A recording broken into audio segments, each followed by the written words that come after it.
Hello, everybody, and welcome to Speed Sport Live from SeaFair 2023, presented by Toyota. Hello, everybody. I'm Dave Arnold alongside Nate Brown. Nate, what an awesome weekend. He saw some great shots of the fans there, and of course, man, they are packing the house. It's Sunday. It is Gold Cup day, but a lot of crazy stuff going on, though. I mean, yesterday, a lot of drama. No, I tell you, there really was. I mean, good racing. This is the Gold Cup. This is Sunday. This is Seattle. It's the Gold Cup. Points are going to count for national, and you got to get points to get in the final. But there was some drama yesterday, and you know what happened during this one of the heats. During the warm-up period, what you want to call the fight before the fight. You'll see right here what was going on out in the water. And Jamie Nielsen, you could see, and right there you can also see J. Michael Kelly having to bounce over a wave. Here's another shot. You can see what he did. Now this is Jamie Nielsen's rear view there. Yep. You can see Andrew Tate comes across, and then J.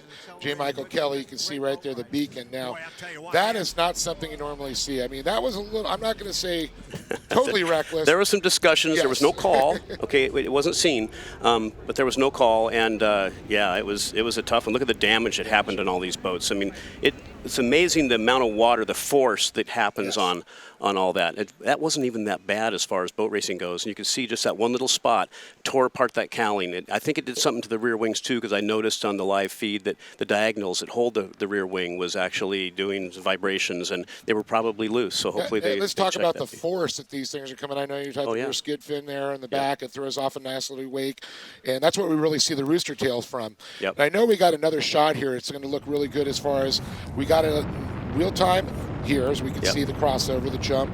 You can see also J. Michael Kelly gets going in there, but this is the slow-mo part. Now, if the folks pay attention, you actually see a piece here fly off. Yep. That's the force from that water hitting that cowling. That cowling's done.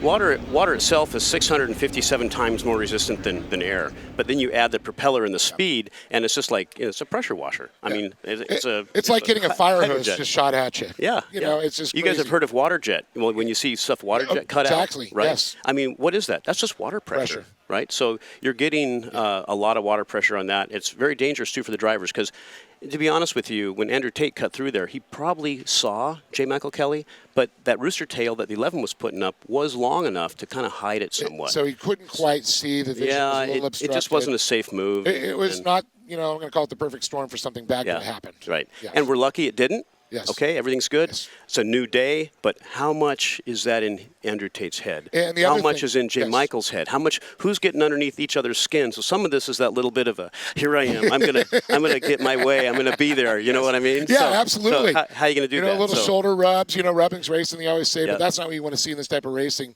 But there's a lot of other factors too. The officials are going to be taking a look at. They're going to keep a close eye on what's going on. That's one thing you got to keep. Yeah, so a lot of drama, last night rebuilding it. I know our crew was coming in. They saw the new cowling coming in. They got a new cowling. They got that, fixed, and they're ready to go. Yeah, and let's run down the field for the day. I mean, because there is still 2 more heats today. Yes. It's really important for these guys, not just for national high points, but also to be able to get into the final. Only 6 boats are going to be in the final, and there's no trailer boat. There's no last chance race. It's just you got to be the top 6 boats in points to be able to make it. And so right now the top qualifier was U91 with Andrew Tate, and right now he's sitting there at 700 points. So he's in second place with points. So he's in a pretty good position right now, but he can't make any mistakes to get no points, otherwise he's going to be down, right? He's got to start tiptoeing, and the officials, all eyes are going to be on him. Oh, exactly. Yeah, absolutely. And we also have Dustin Eccles, who was the second fastest qualifier, and right now he's sitting pretty good spot at 4th place with 605 points. But once again, he has to not make any mistakes and get points in every heat. The third fastest qualifier was Corey Peabody at 151 miles an hour, and right now he's in the top point getter right now at 870 points. So how is he going to play this out? He's got points. He's running for national high points. Is he going to try to help out J. Michael Kelly? Is it a teammate thing? Yeah, is it a team racing thing? I mean, who knows? The same thing, I'm going to jump a little bit, but with,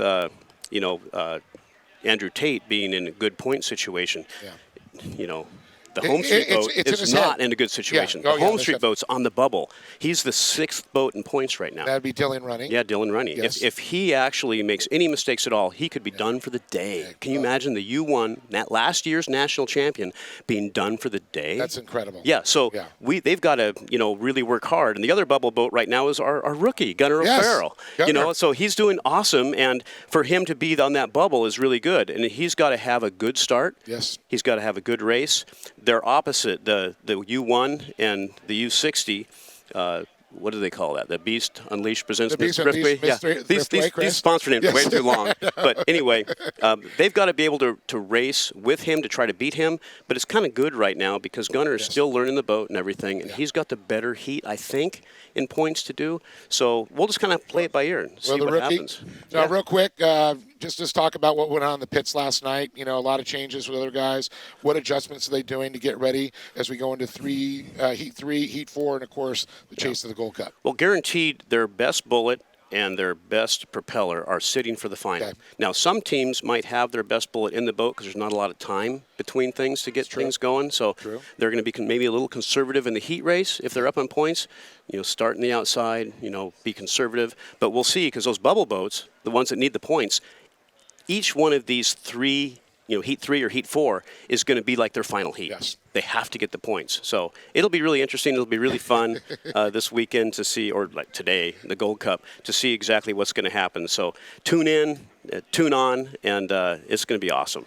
Well, we got Heat 3A and 3B coming up shortly after that. Heat 4A and 4B, and, of course, the chase of the Gold Cup.